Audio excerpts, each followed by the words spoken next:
बिस्मिल्लाहिर्रहमानिर्रहीम, अस्सलाम वालेकुम। मेरा नाम है ख्वाजा मोहम्मद उमर। आपका क्या नाम है? कौन है आप? कहाँ से देख रहे हैं? कमेंट सेक्शन में ज़रूर बताइएगा। साथ ये भी बताइएगा कि कौन सी खूबसूरत गाड़ी आप चला रहे हैं इस वक्त। हमारे लिए जानना बहुत इंटरेस्टिंग होगा। मैं अपनी बात करूँगा, मैं एल्सन चला रहा हूँ। आप कौन सी चला रहे हैं? ज़रूर बताइएगा। अच्छा जी, पढ़ते हैं आज की वीडियो की जानिब। और वीडियो है बहुत ज़बरदस्त। वीडियो ये है कि हमारी सुजुकी ऑल्टो को आप जितनी गालियाँ देते हैं दे रहे, ठीक है, फिर भी वो सबसे ज़्यादा बिकने वाली गाड़ी है। अगस्त के महीने में सबसे ज़्यादा लोएस्ट इनकी सेल्स थी। मेरा ख्याल है इनकी 75% सेल्स ड्रॉप हो चुकी थी, लेकिन लास्ट मंथ इन्होंने रिकवर किया ठीक ठाक। तो देर इज़ नो डाउट कि पाकिस्तान की one of the highest selling गाड़ी है ये। इस गाड़ी को बीट करने के लिए काफ़ी सारी और कंपनियां भी आई जिन्होंने हैचबैक लॉन्च की। इस वक्त जो प्रोमिनेंट पाकिस्तान के अंदर मौजूद है वो किया पिकांटो है। थोड़ी बड़ी है, इससे थोड़ी पावरफुल है और बहुत ज़्यादा कंफर्टेबल है। लेकिन उसमें भी एक मसला है। मसला उसकी प्राइस है। प्राइस स्क्रीन पे आपको नज़र आ रही है। ये प्राइस आप हैचबैक के लिए यार प्लीज़, ठीक है। और फिर उसकी आप अगर एक और फ्लॉ देखते हैं तो वो जो पीछे पैसेंजर्स बैठते हैं उनकी इतनी ज़्यादा वो कम स्पेस है कि वो बहुत तंग हो जाते हैं, ठीक है। 3 बंदे बड़ी मुश्किल से। और पाकिस्तान में गाड़ी हैचबैक हो या डी सेगमेंट की बड़ी क्राउन हो गाड़ी और बड़ी गाड़ी हो, पीछे आपको 2-3 बंदे तो लाजमी बैठते हैं। तो इस गाड़ी में बैठते ही उन्हें सफोकेशन होने लगती है। बहुत ज़्यादा टाइट स्पेस है, तो तंग होने की वजह से जगह तब भी लोगों ने रिजेक्ट किया इसे। लेकिन फिर भी मुकाबले में टिकी हुई है, बिक भी रही है, ठीक है। छोटी फैमिलीज़ के लिए अच्छी है। मियाँ बीवी आगे बैठे हुए हैं, पीछे 1-2 बच्चे, फिर ठीक है। अच्छा जी, अब इसको बीट करने के लिए पहले भी काफ़ी सारी कंपनियां आई जिसमें 2 गाड़ियां बहुत ज़बरदस्त थी, ठीक है, जिसमें पोटेंशियल था, लेकिन वो अपने पाँव पे खुद को लहाड़ी मारी उन्होंने और फ्लॉप हो गई, ठीक है। एक तो सबसे बड़ा नाम जो फ्लॉप होने में नंबर 1 पे आएगा वो है यूनाइटेड की ब्रावो। अब ब्रावो वो गाड़ी है जो जिस दिन आई थी उस दिन से हमारे पास मौजूद है। इनफैक्ट मेरे अंकल हैं, उनके पास है, और इस दफ़ा मैंने हाल देखा उसका तो बड़ा दिल दुखा। अब उसमें दिल दुखने की वजह यह है कि वो बिकती भी नहीं है रीसेल भी नहीं होती वो गाड़ी। हालांकि इन्होंने 8-9 लाख रुपए में ली थी और उस वक्त ऑल्टो थी 13,75,000 रुपये की इनवाइस प्राइस पे, और ये 8 लाख के 8.5 लाख रुपए में दे रहे थे गाड़ी, यानी कि तकरीबन तकरीबन आधी कीमत में मिल रही थी। खूबसूरती में यह सुजुकी ऑल्टो से ज़्यादा अच्छी थी।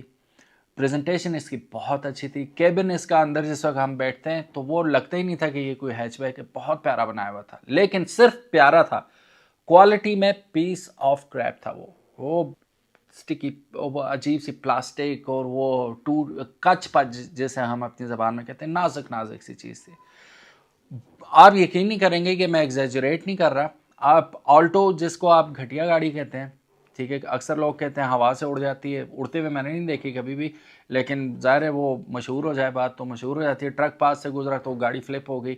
हमने बेशुमार दफ़ा ऑल्टो को हम, अच्छा ये कोई ऑल्टो की प्रमोशन नहीं है, मैं मुकाबला तकाबल कर रहा हूँ। हम बेशुमार दफ़ा मानसेरा से गए लाहौर, और लाहौर से इस्लामाबाद, और इस्लामाबाद से पता नहीं कहाँ कहाँ, मोटरवे पे ही जा सकते हैं ना। तो कई ट्रक गुजरे होंगे हमारे आसपास से। ऐसी बात नहीं करनी चाहिए कि हमने स्पीड नहीं मारी। मारी है बिल्कुल, 140 तक हमने स्पीड मारी है इसकी। रोड ग्रिप बरकरार रही, वॉबल नहीं था स्टीयरिंग के अंदर, इट वाज ओके। लेकिन ब्रावो के साथ क्या हुआ, पहले दिन ही मामू लेके आए हमारे, वो कोई बंदा बैठा बात करते करते बॉनेट पे बैठा, तो उसकी तशरीफ के प्रॉपर निशान बॉनेट पे पड़ गए, यूं कप बने हुए थे, ठीक है। कितना अरसा था कब बने। मेरे मामू को कहा क्या ट्रॉफी आपने रखी हुई है कि बंदा बैठा था, इतनी तारीखी तशरीफ नहीं थी उसकी, इसको हटवा दें। हटवा दिए। बहरहाल इस दफ़ा हमने गाड़ी देखी, एसी उसका प्रॉब्लमेटिक है, कभी भी वो सही काम नहीं करता। उसकी नॉब्स वो अपनी मर्ज़ी से सिलेक्ट कर रही होती हैं, वो काम ही नहीं करती। इस दफ़ा एसी का कंप्रेसर का कोई इशू था। फिर उसके साथ साथ कभी अच्छा अनोखे अनोखे प्रॉब्लम उसके साथ हो रहे होते हैं। बंदा कहता है यार ये अजाब है, क्या चीज़ है, ठीक है।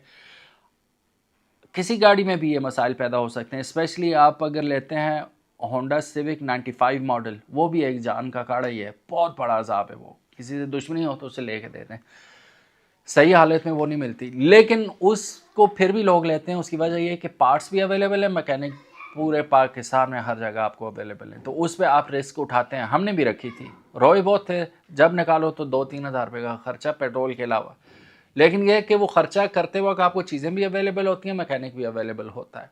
ब्रावो का मसला ये है कि मैकेनिक कहीं नहीं मिलता, पार्ट्स आपको कहीं से नहीं मिलते, और ये बहुत ज़्यादा टेंशन है। तो किसी भी कंपनी के लिए कामयाब होने के लिए ज़रूरी है कि अपनी आफ्टर सेल सर्विसेज इंप्रूव ना करे, इन्हेंस करे और करता चला जाए। ऑल्टो, फिर अगेन सुजुकी की बात आती है तो पूरे पाकिस्तान में इनका जाल है, ठीक है। नेटवर्क हर जगह पे, पार्ट्स आपको हर जगह अवेलेबल है इनकी। मतलब खुदा ना, हमने देखी हैं बेड़े गर्क हुए हुए गाड़ियों के, मोटरवे पे टकराई, ट्रक लग गए, बेड़े गर्क हो गए गाड़ियों के।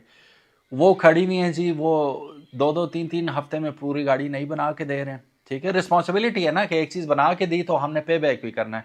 वो सारा कुछ कंपनी कर रही है और बैठी हुई है और देख रही है। आपका क्या ख्याल है, लोग पागल हैं? इतना 30-30 लाख रुपए की गाड़ी ले रहे हैं। जो अभी एक वीडियो मेरी नज़र से गुजरी, सुजुकी वाले कह रहे थे गाड़ी टोटली 18 लाख रुपए की बनती है, हम आवाम को 18 लाख रुपए में देते हैं, ऊपर जितने वो टैक्स हैं, ठीक है। तो अब टैक्स भी हम ठीक ठाक पे कर रहे हैं यार, अंदाज़ा करो 18 लाख की गाड़ी है, 32 लाख की आपको मिल रही है, तो कितने 12-14 लाख रुपए तो टैक्स भर रहे हैं छोटी नन्ही सी गाड़ी पे।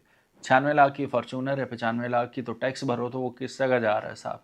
तो ये हिसाब था। बहरहाल coming back to the Bravo, फिर उसके बाद आई जी प्रिंस पर्ल, ठीक है। प्रिंस पर्ल थोड़ा सा ऊपर थी ब्रावो से, ठीक है। क्वालिटी भी समवट अच्छी थी ब्रावो से। और अभी अगर मैं ज़्यादा बैश ना करूं इन गाड़ियों को तो प्रिंस पर्ल ब्रावो से ज़्यादा नज़र आ रही है, ठीक है।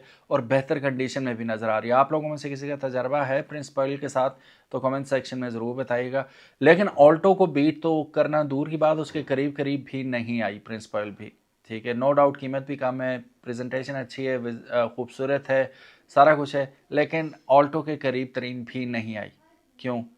वही वजह है कि भाई आपके पार्ट्स नहीं मिलेंगे, आपके जगह जगह पे फ्रेंचाइजीज नहीं होंगी, आवाम के अंदर आप मौजूद ही नहीं हैं, सिर्फ इस्लामाबाद, लाहौर, कराची बैठे हुए हैं, ऐसे तो नहीं होता, ठीक है।